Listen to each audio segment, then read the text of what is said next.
George അച്ഛൻ, ഈ സെമിനാരി principal ബഹുമാനായ ജോൺ തോമസ് അച്ഛൻ, ബഹുമാനപ്പെട്ട റജി മാത്യു അച്ഛൻ, അന്യ വൈദിക സഹോദരങ്ങളെ, സ്നേഹിതരെ, വന്യനായ ടി ജെ ജോഷുവച്ചൻ്റെ ദീപ്തമായ സ്മരണയ്ക്ക് മുമ്പാകെ ആദരാഞ്ജലികൾ അർപ്പിക്കുകയാണ്. സെമിനാരി പഠനകാലത്തും തുടർന്ന് പാസ്റ്ററൽ മിനിസ്ട്രിയുടെ ആദ്യ സന്ദർഭങ്ങളിൽ അച്ഛനോടൊപ്പം അച്ഛൻ നടത്തിയിരുന്ന പള്ളിയിൽ 5-6 മാസം ശുശ്രൂഷ അനുഷ്ഠിച്ചപ്പോഴും പിന്നീട് പല സന്ദർഭങ്ങളിലും അച്ഛനിൽ നിന്ന് ലഭിച്ചിട്ടുള്ള കരുതലും ഗൈഡൻസും വളരെ നന്ദിയോടെ ഓർക്കുകയാണ്. നമുക്കറിയാം, അച്ഛൻ സാധാരണക്കാരോട് ജനകീയമായി സംവേദനം ചെയ്തതിനെക്കുറിച്ച് ബഹുമാനപ്പെട്ട ജോൺ തോമസ് അച്ഛൻ ഇവിടെ ഓർമ്മിപ്പിച്ചു. അതോടൊപ്പം തന്നെ നന്നായി പണ്ഡിതോചിതമായി സംസാരിക്കേണ്ടടുത്ത് അങ്ങനെ ഇടപെടാനും അച്ഛൻ ശ്രദ്ധിച്ചിരുന്നു എന്നുള്ളതും നമുക്കറിയാം. ഇവിടെ വൈവിധ്യമാർന്ന ഒരു ചെറു സമൂഹമാണ് ഇന്നത്തെ ഈ പഠനത്തിൽ കൂടി വന്നിരിക്കുന്നത്. സ്കോളേഴ്സായിട്ടുള്ളവരുണ്ട്, മാസ്റ്റേഴ്സിനും ഡോക്ടറേറ്റിനും ഒക്കെ പഠിക്കുന്നവരും പഠിപ്പിക്കുന്നവരും, സൺഡേ സ്കൂളിൽ അധ്യാപകരും, വിവിധ ആത്മീയ പ്രസ്ഥാനങ്ങളിൽ സംബന്ധിക്കുന്നവരും ഒക്കെയുണ്ട്. ജോഷാച്ചൻ്റെ ഒരു ആത്മാവ് ഏത് സമൂഹത്തെയും എൻലൈറ്റൻ ചെയ്യാൻ തക്കവണ്ണമുള്ള ആ ഒരു ആത്മാവ് നമ്മുടെ ഈ സെഷൻസിലൊക്കെ തുടർന്നും ഭരിക്കട്ടെ എന്ന് പ്രാർത്ഥിക്കുകയാണ്.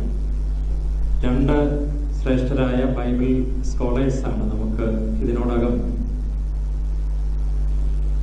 പ്രബന്ധം അവതരിപ്പിച്ച് നമ്മെ എൻലൈറ്റൻ ചെയ്യാനായിട്ട് ശ്രമിച്ചത്. ഇനി അവസാനം ഈ സെഷനിൽ വെച്ചത് തന്നെ സമയത്തിൻ്റെ പരിമിതി മനസ്സിലാക്കി ലഘൂകരിച്ച് പറയണമെങ്കിൽ ലഘൂകരിച്ച് പ്രിപ്പയർ ചെയ്ത് മുഴുവൻ എടുത്ത് പറഞ്ഞ് ടൈം എക്സീഡ് ചെയ്യാതെ നോക്കാനും വേണ്ടിയും കൂടിയാണ്. ഒരല്പസമയം നമ്മൾ ഇനി ചിന്തിക്കാനായിട്ട് പോകുന്നത് അല്പം വ്യത്യസ്തമായിരിക്കുന്ന ഒരു ഏരിയയാണ് modern science and biblical hermeneutics. ആധുനിക ശാസ്ത്രത്തിൻ്റെ വെളിച്ചത്തിൽ വേദവ്യാഖ്യാനം എന്നുള്ള ഒരു വിഷയമാണ്. കഴിഞ്ഞ ഒരു 1400 വർഷമായിട്ട് ആധുനിക ശാസ്ത്രം വളർന്നു വന്നപ്പോൾ വേദപുസ്തകവുമായി ബന്ധപ്പെട്ട്, വിശ്വാസവുമായി ബന്ധപ്പെട്ട് വലിയ സംഘർഷങ്ങൾ ഉണ്ടായത് പൊതുവെ എല്ലാവർക്കും അറിയാം. പ്രത്യേകിച്ച് 19-ാം നൂറ്റാണ്ടില് ഡാർവിൻ്റെ ഒറിജിൻ ഓഫ് സ്പീഷീസും ഒക്കെ പബ്ലിഷ് ചെയ്യപ്പെട്ട് കഴിഞ്ഞ സന്ദർഭത്തിൽ അതേ തുടർന്നും അതിശക്തമായിരിക്കുന്ന കോൺഫ്ലിക്റ്റ് സഭയും സയൻസും സയന്റിസ്റ്റും തമ്മിലുണ്ടായി. വേദപുസ്തകം ചലഞ്ച് ചെയ്യപ്പെടുന്നു എന്നുള്ളതായ ഒരു ഭീതി ശക്തമായി. വേദപുസ്തകത്തിലെ പല പഠിപ്പിക്കലുകളും കടപുഴകുമോ, തകർന്നു പോകുമോ, അങ്ങനെ സഭയുടെ അസ്തിത്വം തന്നെ ചോദ്യം ചെയ്യപ്പെടുമോ എന്നൊക്കെയുള്ള ചിന്തകൾ. അപ്പൊ അങ്ങനെയുള്ള സംഘർഷം കൂടുതൽ ശക്തമായി 19-20 നൂറ്റാണ്ടിന്റെ ആദ്യ പകുതിയിലുമൊക്കെ. അവിടെ നിന്ന് പിന്നെ പുറകോട്ട് ഈ സംഘർഷത്തെക്കുറിച്ച് തന്നെ പഠിക്കാൻ തുടങ്ങി. അപ്പോഴാണ് 16-ാം നൂറ്റാണ്ടിലും 17-ാം നൂറ്റാണ്ടിലും ഗലീലിയോ സംഭവവും ഈ കാര്യങ്ങളുമെല്ലാം കൂടുതൽ ഉയർത്തിക്കാട്ടിക്കൊണ്ട് സഭ, പ്രത്യേകിച്ച് വെസ്റ്റേൺ ചർച്ച്, എന്നും ഈ സയൻസിനെതിരായിരുന്നു എന്നൊക്കെയുള്ളതായ അവകാശവാദങ്ങളിലേക്കൊക്കെ പൊതുസമൂഹം പോയത്. എന്നാൽ അത് അത്ര അടിസ്ഥാനമുള്ളതാണ് എന്ന് തോന്നുന്നില്ല. ഈ ആധുനിക ശാസ്ത്രം ഉയർത്തിയതായ ചില വിഷയങ്ങളോട് ബന്ധപ്പെട്ട് വേദപുസ്തക വ്യാഖ്യാനം സഭയും സഭയോട് ബന്ധപ്പെട്ടവരും ഒക്കെ നടത്തിയത് എങ്ങനെയാണ് എന്ന് ചുരുക്കമായിട്ട് നമുക്കൊന്ന് നോക്കേണ്ടതായിട്ടുണ്ട്. കോണ്ടക്സ്ച്വൽ ഇന്റർപ്രിട്ടേഷന് ഭയങ്കരമായ പ്രാധാന്യം നൽകുന്ന ഈ കാലത്ത് സയൻസ് എന്ന കോണ്ടക്സ്റ്റും കൂടെ ഗൗരവമായിട്ട് എടുത്ത് ചിന്തിക്കേണ്ടതാണ്. സബാൾട്ടൈൻ പെർസ്പെക്റ്റീവും അതുപോലെയുള്ള മറ്റ് കോണ്ടക്സ്റ്റും എല്ലാം എടുത്തുകൊണ്ട് വേദവ്യാഖ്യാനം വളരെ ശക്തമാണ്. എന്ന് പറഞ്ഞതുപോലെ ശാസ്ത്രവും സാങ്കേതികവിദ്യയും ശക്തമായി വളർന്ന് മനുഷ്യ സമൂഹത്തെ മുഴുവൻ വളരെയധികം സ്വാധീനിച്ചിരിക്കുന്നതായ ഒരു കാലഘട്ടത്തിൽ ശാസ്ത്രത്തിൻ്റെയും കൂടെ കോണ്ടക്സ്റ്റിൽ അതിൻ്റെ കണ്ടുപിടുത്തങ്ങളുടെയും ഒക്കെ വെളിച്ചത്തിൽ നിന്നുകൊണ്ടുകൂടെ എങ്ങനെ വേദപുസ്തകം വ്യാഖ്യാനിക്കാം. അതല്ലെങ്കിൽ പലപ്പോഴും വേദപുസ്തകം തന്നെ തള്ളിക്കളയുന്നതായ വിശ്വാസികളുടെ ദ സോ കോൾഡ് ബിലീവേഴ്സിന്റെ എണ്ണവും കൂടിക്കൊണ്ടിരിക്കുകയാണ്. കാരണം ഇത് ഔട്ട്ഡേറ്റഡ് ആണ്, ഇത് ശാസ്ത്രീയമല്ല, ഇതിനകത്ത് വേദപുസ്തകത്തിൽ സത്യമില്ല. അതുകൊണ്ട് ആ കൂട്ടത്തിൽ ഫെയ്ത്തും സഭയും എല്ലാം തള്ളിക്കളഞ്ഞു പോകുന്ന രീതികളുണ്ട്. ഇവിടെയാണ് നമുക്ക് വ്യാഖ്യാനം ആവശ്യമായിട്ട് വരുന്നത്. പക്ഷേ ഈ ചലഞ്ചസ് ഒക്കെ വന്നപ്പോൾ, ഉദാഹരണത്തിന് നമുക്കറിയാം, വേദപുസ്തകത്തിൽ പൊതുവെ ലഭിക്കുന്നതായ ഒരു ലോക കാഴ്ചപ്പാട് ഭൗമ കേന്ദ്രിതമായിട്ടുള്ളതാണ്. ജിയോസെൻട്രിസം. എന്നാൽ ഹീലിയോസെൻട്രിസം കോപ്പർനിക്കസ് കൊണ്ടുവരികയും ഗലീലിയോ അത് പ്രൂവ് ചെയ്യുകയും തുടർന്നുള്ള ശാസ്ത്രജ്ഞന്മാർ അത് ശക്തമായിട്ട് ശരിയാണ് എന്നുള്ളത് അവതരിപ്പിക്കുകയും ഒക്കെ ചെയ്തു കഴിഞ്ഞപ്പോൾ അടിസ്ഥാനപരമായി വേദപുസ്തകത്തിൽ പലയിടങ്ങളിലായിട്ട് കിടക്കുന്നതായ ആ ഭൂമി കേന്ദ്രിതമായിരിക്കുന്ന ആ ദർശനം, ആ ചിന്ത ചലഞ്ച് ചെയ്യപ്പെട്ടു. ഇതുപോലെയുള്ളതായ അനേക വിഷയങ്ങൾ വരികയാണ്. ഈ ഒരു കോണ്ടക്സ്റ്റില് വേദ വ്യാഖ്യാനം നടത്തിയവർ എടുത്ത നിലപാടുകൾ പലതുള്ളത് നമുക്കൊന്ന് പരിശോധിക്കേണ്ടതായിട്ടുണ്ട്. ഒന്നാമത്തത്, ഈ കോൺഫ്ലിക്റ്റിന്റെ തന്നെ രീതിയിൽ ശാസ്ത്രത്തെ നിരാകരിച്ചുകൊണ്ട് വേദപുസ്തകത്തിന്റെ ഇൻഫാലിബിലിറ്റി ഹൈലൈറ്റ് ചെയ്യാനായിട്ടുള്ള ശ്രമമാണ്. ഇത് തെറ്റിക്കൂടാത്തതാണ്, പരിശുദ്ധാത്മ നിശ്വസിതമാണ്. ഇത് വേർഡ് ബൈ വേർഡായിട്ട് വേദപുസ്തകം മുഴുവൻ ഇൻസ്പയർഡ് ആണ്.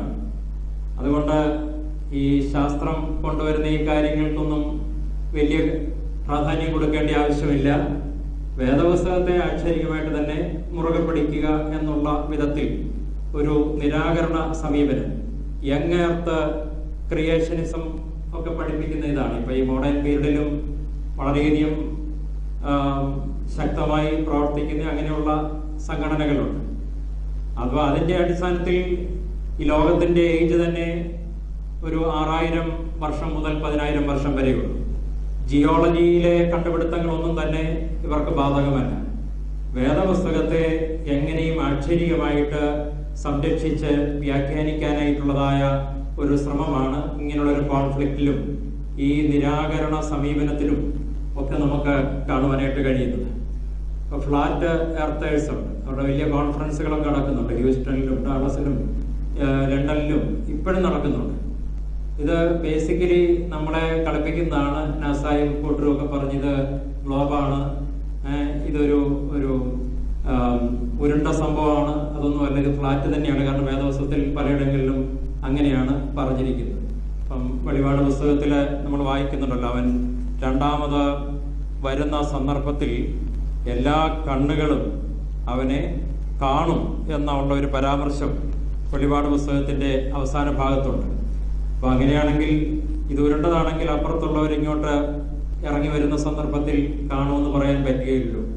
മലയുടെ മുകളിൽ കൊണ്ടുപോയിട്ട് യേശു ക്രിസ്തുവിനെ ലോകം മുഴുവൻ കാണിച്ച്, എല്ലാ രാജ്യങ്ങളും കാണിച്ചുകൊണ്ട് നിനക്കിതൊക്കെ സ്വന്തമാക്കാം, എന്നെ കുമ്പിട്ടാൽ മതി എന്നുള്ളതായ ആ ടെംപ്റ്റേഷനിൽ ഇത് മുഴുവൻ കാണണമെന്നുണ്ടെങ്കിൽ ഇത് ഗ്ലോബാണെ പറ്റുകയല്ലോ, ഇത് ഫ്ലാറ്റാണ്, അങ്ങനെയാണല്ലോ കാണപ്പെടുന്നത്. ഇങ്ങനെയുള്ള ഈ ആക്ഷരികമായിരിക്കുന്ന വ്യാഖ്യാനങ്ങൾ, അങ്ങനെ വേദപുസ്തകത്തിന്റെ അപ്രമാദിത്വം, ഇൻഫാലിബിലിറ്റി മുറുകെ പിടിക്കുക. മറ്റൊന്ന്, ഒരു സെപ്പറേഷന്റെയോ ഡിഫറൻഷിയേഷന്റെയോ പാരലലിസത്തിന്റെയോ ഒക്കെ ഒരു സമീപനമാണ്, ഒരു സമാന്തര സമീപനം.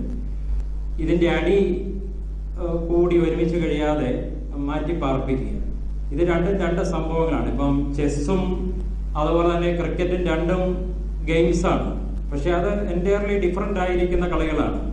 എന്ന് പറഞ്ഞതുപോലെ എൻറ്റയർലി ഡിഫറെന്റ് ആയിരിക്കുന്ന രണ്ട് മണ്ഡലങ്ങളാണ് ഈ വിശ്വാസത്തിന്റെയും സയൻസിന്റെയും.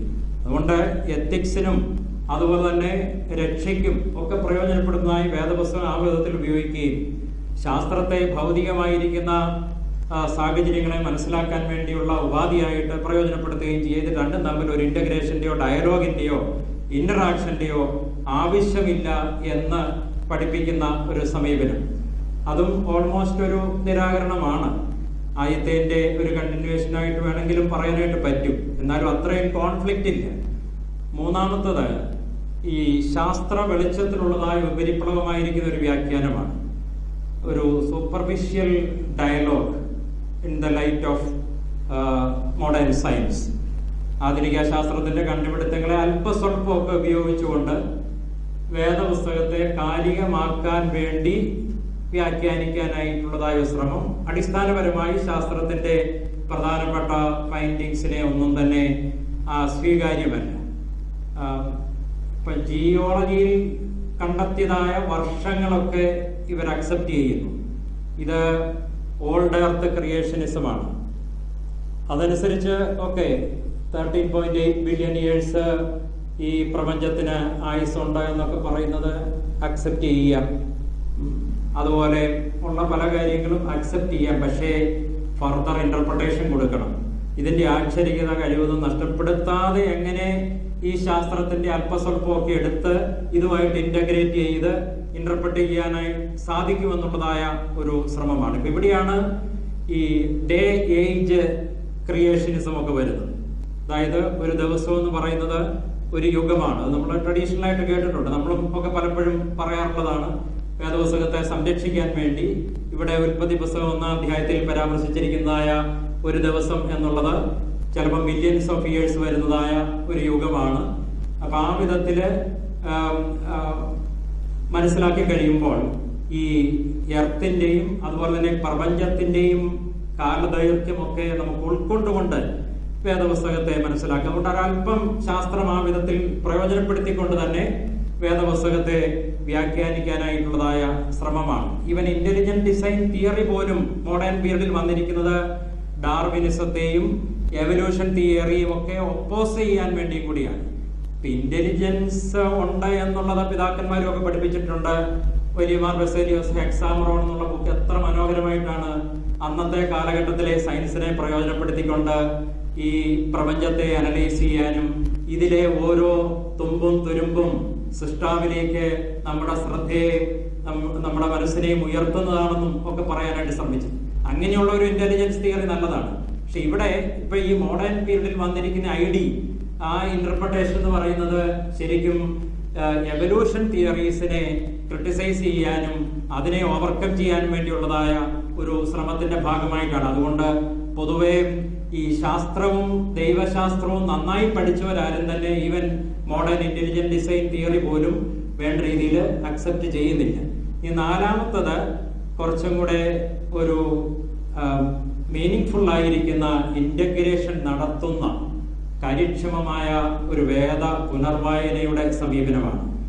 വേദപുസ്തകത്തെ ശാസ്ത്രത്തിന്റെ അടിസ്ഥാനപരമായ മോഡേൺ കണ്ടുപിടുത്തങ്ങളെ പ്രയോജനപ്പെടുത്തിക്കൊണ്ട് ബൈബിളിനെ നന്നായി ഒന്ന് പുനർവ്യാഖ്യാനം നടത്തുവാനായിട്ടുള്ളതായ ഒരു ശ്രമം അത് പല കാലഘട്ടങ്ങളിലും നടത്തുന്നുണ്ട്. ഇപ്പൊ ജർമ്മൻ തിയോളജിയൻ ബുൾട്ട്മാന് അദ്ദേഹത്തിന്റെ ഡീമിത്തോളജൈസേഷനിൽ വേദപുസ്തകത്തിലെ മിത്തെല്ലാം എടുത്തു കളയണമെന്നല്ല പറഞ്ഞത്, മറിച്ച് ഈ മിത്ത് ദൈവത്തിന്റെയും അതുപോലെ തന്നെ ഈ പ്രപഞ്ചത്തിന്റെയും ഒക്കെ ആ ട്രാൻസെൻഡന്റ് ഡയമെൻഷനെ സൂചിപ്പിക്കുന്നതിന് വേണ്ടി പുരാതന കാലത്തിൽ ഉപയോഗിച്ചിട്ടുള്ള ഒരു ടൂളാണ്. അതിനെ നന്നായിട്ട് ഇന്റർപ്രറ്റ് ചെയ്യേണ്ടതായിട്ടുണ്ട്. ആ വിധത്തിലാണ് ഡീമിത്തോളജീസിന്. അതുപോലെ തന്നെ തെയ്യാർ ദി ഷർദാൻ ജെസ്യൂട്ട് കാത്തലിക് പ്രീസ്റ്റ് ആയിരുന്നല്ലോ. അദ്ദേഹം വലിയൊരു എവല്യൂഷന്റെ ഒരു സയന്റിസ്റ്റും കൂടിയായിരുന്നു.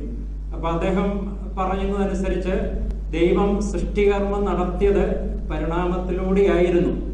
ഈ പരിണാമം അത് പ്രപഞ്ചത്തിന്റെ പരിണാമമാണെങ്കിലും ജീവന്റെ പരിണാമമാണെങ്കിലും ഇതെല്ലാം ദൈവ സൃഷ്ടിയുടെ ഇന്റഗ്രൽ പാർട്ടാണ്. ഈ വിധത്തിൽ അതിനെ ഒന്ന് കാണാനായിട്ടും പഠിക്കാനായിട്ടുള്ളതായ ശ്രമങ്ങൾ നടത്തിയിട്ടുണ്ട്. ഒരു പൊളിച്ചെഴുത്തിനുള്ള ആഹ്വാനം ശരിക്കും ഈ ഒരു 4ാമത്തെ തലത്തിൽ പലരും സജസ്റ്റ് ചെയ്യുന്നുണ്ട്. അതില് ആധുനിക കാലഘട്ടത്തിൽ വലിയൊരു കോൺട്രിബ്യൂഷൻ കൊടുത്ത ഒരാളാണ് ജോൺ എച്ച് വാൾട്ടൺ എന്ന് പറഞ്ഞതായ ഒരു സ്കോളർ, ഓൾഡ് ടെസ്റ്റ്മെന്റ് പ്രൊഫസറുമാണ്. അദ്ദേഹത്തിന്റെ the lost world of Adam and Eve, the lost world of Genesis 1 തുടങ്ങിയതായ പുസ്തകങ്ങൾ അതിമനോഹരമായിട്ടുള്ളതാണ്. അപ്പൊ അതിനെ ഒരു റീഇൻറ്റർപ്രിട്ടേഷൻ ഈ കാലഘട്ടത്തിൽ കൊണ്ടുവരാനായിട്ടുള്ളതായ ഒരു ശ്രമം ശക്തമാണ്. ഇവിടെ നമ്മളൊരു കാര്യം ഓർക്കേണ്ടത്, John H Walton, WALTON, the lost world of Genesis 1, വളരെ മനോഹരമായിരിക്കുന്ന ഒരു പുസ്തകമാണ്. ഇത് എഴുതിയവരുടെ കോണ്ടെക്സ്റ്റും കൂടെ നമ്മൾ എടുത്ത് പഠിക്കണമെന്നാണ് അദ്ദേഹം പറയുന്നത്. അവർക്കൊരു വേൾഡ് വ്യൂ ഉണ്ടായിരുന്നു, അവർക്കൊരു ലോകവീക്ഷണം ഉണ്ടായിരുന്നു. അവർ അന്നത്തെ സയൻസ് ഉപയോഗിച്ചാണ് ഇത് പ്രസന്റ് ചെയ്തിരിക്കുന്നത്. ഇപ്പൊ എബ്രായ ഭാഷയിലാണ് പഴയ നിയമം എഴുതിയത്. അതുകൊണ്ട് എബ്രായ ഭാഷ നമ്മുടെ അടിസ്ഥാന സത്യവിശ്വാസത്തിന്റെ ഭാഗമായിട്ട് എടുത്ത് മുറുകെ പിടിക്കേണ്ട ആവശ്യമില്ല.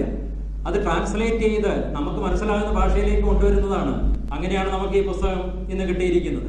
എന്ന് പറഞ്ഞതുപോലെ ആ പുരാതന കാലഘട്ടത്തിലെ ഇത് എഴുതിയതായ മനുഷ്യരുടെ സയൻസും അവരുടെ വേൾഡ് വ്യൂവും ലോകവീക്ഷണവും അതിന്റെ അടിസ്ഥാനത്തിലും വെളിച്ചത്തിലും നിന്നാണ് അവർക്ക് ലഭ്യമായ ദൈവികമായ വെളിപാടിനെ അവർ വ്യാഖ്യാനിച്ചു. ശരിക്കും വേദപുസ്തകം തന്നെ ബേസിക്കലി ഒരു ഹെർമന്യൂട്ടിക്സ് ആണ്, ഓതേഴ്സിന്റെ ഇന്റർപ്രിട്ടേഷൻ ആണ്. അപ്പൊ അത് നമ്മൾ ഇന്ന് എടുക്കുന്ന സന്ദർഭത്തിൽ നമ്മൾ പുനർവ്യാഖ്യാനം ചെയ്യണം. നമ്മുടെ ഇന്നത്തെ വേൾഡ് വ്യൂവിലേക്ക് അതിനെ കൊണ്ടുവരുന്നതിന് യാതൊരു പ്രശ്നവും ഇല്ല. ഒന്ന് ഡിസ്ട്രിബ്യൂട്ട് ചെയ്താൽ ഈ പുരാതന കാലഘട്ടത്തിലെ വേൾഡ് വ്യൂ സൂചിപ്പിക്കുന്നതായ ഒരു ചിത്രം ഇവിടെ നിങ്ങൾക്ക് കാണാൻ നെറ്റിലെല്ലാം വേണ്ടുവോളം ഉണ്ട്. ഇവിടെ ഈ വേൾഡ് വ്യൂ അനുസരിച്ച് വെള്ളത്തെ തന്നെ 2ആയിട്ട് തിരിച്ചിരിക്കുന്നു. ഭൂമിക്ക് അടിയിലുള്ളതായ വെള്ളം, അതുപോലെ തന്നെ ആകാശത്ത് മുകളിലൊരു ഡോമാണ്, ഡോമിന്റെ മുകളിൽ കെട്ടി നിർത്തിയിരിക്കുന്നതായ വെള്ളം, അതിന്റെ മുകളില് സ്വർഗാദി സ്വർഗം, പിന്നെ ഇടയ്ക്കൊക്കെ മുകളിലത്തെ ഈ വിധാനത്തിലെ വാൽവ് തുറന്ന് വെള്ളം താഴോട്ട് മഴയായിട്ട് വീഴുന്നു. ഇത് പുരാതനമായിരിക്കുന്നതായ വേൾഡ് വ്യൂ ആണ്. ഇതല്ലേ വേദപുസ്തകത്തിൽ കൊണ്ടുവന്നിരിക്കുന്നത്. 1-2 വാക്യങ്ങൾ മാത്രം നമുക്കൊന്ന് നോക്കാം, സമയത്തിന്റെ പരിമിതി കൊണ്ട്. 1-ാം അധ്യായം ജനസിസ്, ഉൽപ്പത്തി പുസ്തകം 1-ാം അധ്യായം 6-ാമത്തെ വാക്യം മുതൽ, ദൈവം വെള്ളങ്ങളുടെ മധ്യ ഒരു വിധാനം ഉണ്ടാകട്ടെ, അത് വെള്ളത്തിനും തമ്മിൽ വേർപിരിവായിരിക്കട്ടെ. ഇപ്പൊ മുകളിലത്തെ വെള്ളവും ഭൂമി വെള്ളത്തിന്റെ മുകളിലാണ് ഉറപ്പിച്ചിരിക്കുന്നത്. ഭൂമി കുറച്ച് തൂണുകളുടെ മേലാണ് ഉറപ്പിച്ചിരിക്കുന്നത്. ഇനി ഈ ഭൂമിയുടെ അറ്റത്തു നിന്ന് വേറെ പില്ലേഴ്സ് ഉണ്ട്. മുകളിലത്തെ ഈ ഡോം അതിനെ താങ്ങി നിർത്താൻ തക്കവണ്ണം ആ ഡോമിന്റെ മുകളിലുള്ളതായ വെള്ളം, ഇത് തന്നെ എടുത്തു പറഞ്ഞിരിക്കുന്നത്. ദൈവം വെള്ളങ്ങളുടെ മധ്യ ഒരു വിധാനം ഉണ്ടാകട്ടെ, അത് വെള്ളത്തിനും തമ്മിൽ വേർപിരിവായിരിക്കട്ടെ എന്ന് കൽപ്പിച്ചു. വിധാനം ഉണ്ടാക്കിയിട്ട് ദൈവം വിധാനത്തിന് കീഴിലുള്ള വെള്ളവും വിധാനത്തിന് മീതെയുള്ള വെള്ളവും തമ്മിൽ വേർപിരിച്ചു. അങ്ങനെ സംഭവിച്ചു.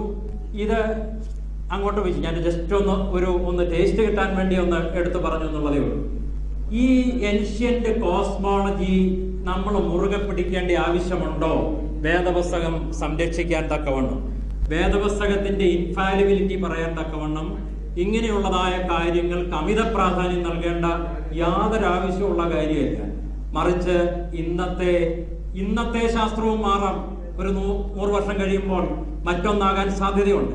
പക്ഷെ ഇന്നത്തെ രീതിയിൽ പോപ്പുലർ ആയിരിക്കുന്നതായ, അതും വളരെ നന്നായി ബഹുഭൂരിപക്ഷം വരുന്ന ശാസ്ത്രജ്ഞന്മാരുടെ കണ്ടുപിടുത്തങ്ങളിലൂടെ ലഭ്യമായിരിക്കുന്നതായ ആ ഫൈൻഡിങ്സിന്റെ ബേസിൽ നമുക്ക് ഇതിനെ റീഇൻറ്റർപ്രറ്റ് ചെയ്താൽ മാത്രമേ പുതിയ തലമുറകൾ ഇത് കുറച്ചുകൂടെ അക്സെപ്റ്റ് ചെയ്യൂ എന്ന് തോന്നുന്നു. ഇതൊത്തിരിയും വിശദീകരിക്കേണ്ടതായ വിഷയമാണ്. ഇത് പറയുന്ന സന്ദർഭത്തിൽ സ്വാഭാവികമായിട്ടും തെറ്റിദ്ധാരണകൾ ഉണ്ടാകും. ഇതൊരു സിൻക്രറ്റിസം കൊണ്ടുവരികയല്ലേ, ഫിയർ ഓഫ് സിൻക്രറ്റിസം അല്ലെ, സങ്കലനം. ഇത് പറയുകയാണെങ്കിൽ ഇത് എഴുതിയവരൊക്കെ തന്നെ അവരവരുടെ കാലഘട്ടത്തിലെ സംസ്കാരവും ശാസ്ത്രവുമായി സങ്കലനം ചെയ്തല്ലേ ഇത് എഴുതിയിരിക്കുന്നത്. അന്ന് തന്നെ അത് എടുത്തിട്ടില്ലേ? പിന്നെ പിതാക്കന്മാർ ഒക്കെ തന്നെ വ്യാഖ്യാനങ്ങൾ നടത്തിയപ്പോൾ അവരവരുടെ കാലഘട്ടങ്ങളിലെ ഫിലോസഫിയും, ഇപ്പൊ ക്ലെമന്റ് ഓഫ് അലക്സാണ്ടർ, അല്ലെ സെയിന്റ് ബേസിൽ, ഇവരൊക്കെ അന്നത്തെ ഫിലോസഫിയുമായിട്ട് ഇന്റഗ്രേറ്റ് ചെയ്തല്ലേ വ്യാഖ്യാനങ്ങൾ കൊണ്ടുവരാനായിട്ട് ശ്രമിച്ചത്. അങ്ങനെയാണെങ്കിൽ ഇന്ന് പ്രോമിനന്റ് ആയിരിക്കുന്ന ശാസ്ത്രവുമായി കുറച്ചും കൂടെ കണക്ട് ചെയ്തുകൊണ്ടുള്ളതായ വ്യാഖ്യാനങ്ങൾ സാധ്യമല്ലേ? അത് മാത്രമല്ല, വിശ്വാസത്തെ ഡീപ്പൻ ചെയ്യാൻ തക്കവണ്ണവും അങ്ങനെയുള്ളതായ വ്യാഖ്യാനങ്ങൾ വളരെ സഹായിക്കുന്നുണ്ട്. ഇപ്പൊ 139 സങ്കീർത്തനത്തില് നീയല്ലോ എന്റെ അന്തരങ്ങളെ നിർമ്മിച്ചത്, എന്റെ അമ്മയുടെ ഉദരത്തിൽ നീ എന്നെ മെടഞ്ഞു, ഭയങ്കരവും അതിശയവുമായി എന്നെ സൃഷ്ടിച്ചിരിക്കാൻ ഞാൻ നിനക്ക് സ്തോത്രം ചെയ്യുന്നു, നിന്റെ പ്രവർത്തികൾ അത്ഭുതകരമാകുന്നു, അതെന്റെ ഉള്ളം നല്ലവണ്ണം അറിയുന്നു എന്നൊക്കെ പറഞ്ഞ് മനുഷ്യ ജീവിതം അമ്മയുടെ ഉദരത്തിൽ രൂപപ്പെട്ടതിന്റെ കാര്യം പറയും. 3000 വർഷങ്ങൾക്ക് മുമ്പ് പറഞ്ഞിട്ടുള്ളതാണ്. എന്നാൽ ഇന്ന് എംബ്രിയോളജി ഒക്കെ എത്രയോ അഡ്വാൻസ്ഡ് ആയിരിക്കുന്നു.